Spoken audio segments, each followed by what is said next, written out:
बेटा जी, अगेन हमने क्वेश्चन लिखा है, arrange the following in decreasing order of their stability.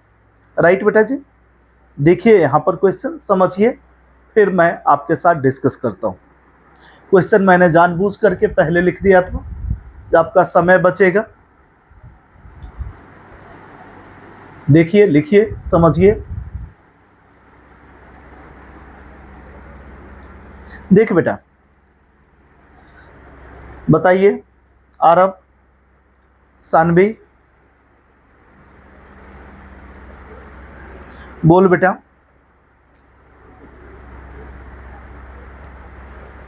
Chris, बोलो बेटा जी।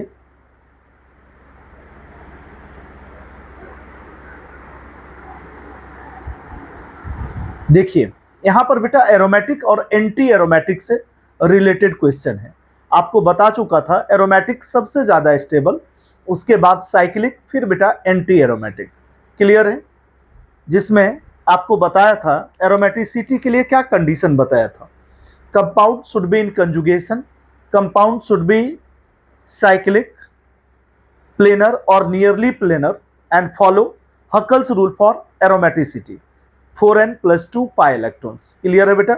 और एंटी एरोमेटिसिटी में फर्स्ट 3 कंडीशन सेम है, should be cyclic, should be in conjugation, planar और nearly planar, and Huckel's rule क्या है बेटा? 4n pi electrons. वहां 0 1 2 से स्टार्ट है, यहाँ 1 2 3 4। तो आइए हम देखते हैं। यहां पर देख बेटा, सारा साइक्लिक है, कंजुगेशन है, देख रहे हैं?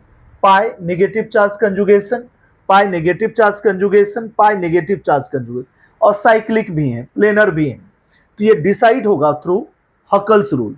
बेटा एरोमेटिसिटी के लिए क्या होता है? 4n+2 is equal to pi electrons. ये कितना है? 6। तो बेटा 4n इज इक्वल टू क्या हो जाएगा? 4, hence n is equal to क्या हो जाएगा? 1। यानी ये एरोमेटिक है। यहां देखिए बेटा 2 2 4 2 6 2 8 2 10, यानी 4n+2 इज इक्वल टू हो गया 10। 4n इज इक्वल टू क्या हो जाएगा बेटा? बताइए। 8, और n की वैल्यू क्या हो जाएगी? 2। यानी ये भी एरोमेटिक, ये भी बेटा एरोमेटिक। यहां पर देख लीजिए 4n+2 इज इक्वल टू 8, तो 4n इज इक्वल टू क्या हो जाएगा? 6। तो n की वैल्यू क्या हो जाएगी? 6/4। यानी इससे ये डिसाइड नहीं होगा। और एंटी एरोमेटिसिटी के लिए क्या होता है बेटा?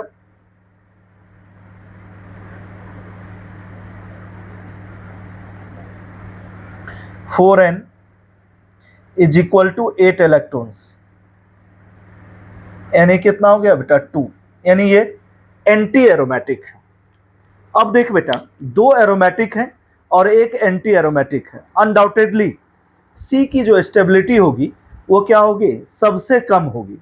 और यहाँ मैक्सिमम रेजोनेंस किसमें पॉसिबल होगा? जिसकी एन वैल्यू ज्यादा होगी। यानी आपका जो आंसर का सीक्वेंस होगा बेटा जी, वो क्या हो जाएगा? B is greater than A and A is greater than C। कोई डाउट हो तो यू कैन टेल मी। अभी थोड़ा सा मैं शॉर्ट में कॉन्सेप्ट ले जा रहा हूं, क्योंकि एक क्विक रिवीजन दे रहा हूं आपको, जिससे कि आपको नीट में मैक्सिमम बेनिफिट हो सके। इसलिए बेटा जी, ज्यादा डिटेल्स में पढ़ना है तो आफ्टर नीट आप पढ़ सकते हैं, कोई दिक्कत नहीं है मुझे। लिख लीजिए, समझ लीजिए और कर लीजिए।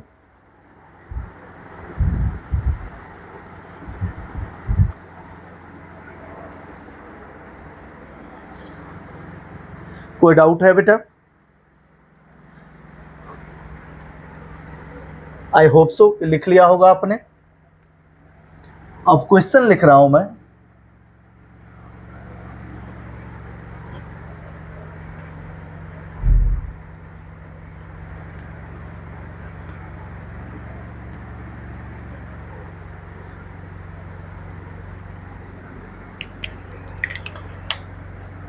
which one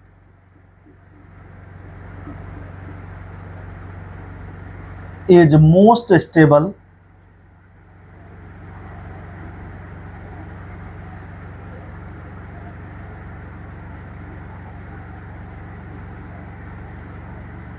carb anion. This is very important concept. A है बेटा F3C Cl3C, both A and B have equal stability.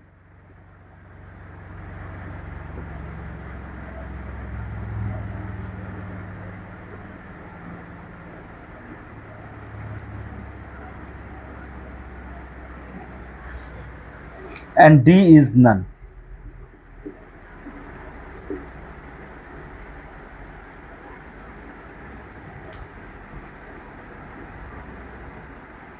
इनमें से कोई भी नहीं। चलिए एक बार देखिए, समझिए, फिर मैं आपके साथ डिस्कस करता हूं।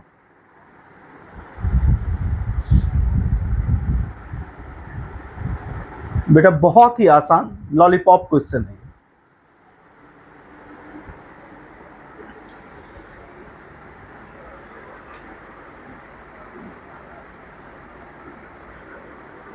कर लिया है आपने?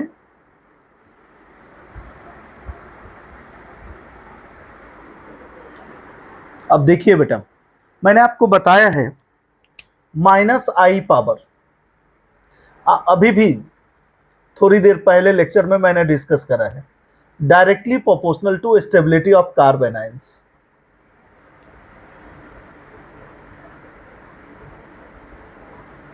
राइट, -m और -r ऑल्सो। अब देखिए बेटा, फ्लोरीन और क्लोरीन में -i पावर क्या है, फ्लोरीन की अधिक है एज कंपेयर टू क्लोरीन है। -i पावर बेटा फ्लोरीन की अधिक है एज कंपेयर टू क्लोरीन। तो क्या A करेक्ट होगा या B करेक्ट होगा? बेटा आंसर होगा B, क्योंकि आप जानते हो फ्लोरीन में क्या होता है बेटा जी, हीलियम 2s2 2p5, और क्लोरीन में बेटा neon 3s2 3p5 and 3d0। यहां बेटा 2d अवेलेबल नहीं होता है। क्लियर है?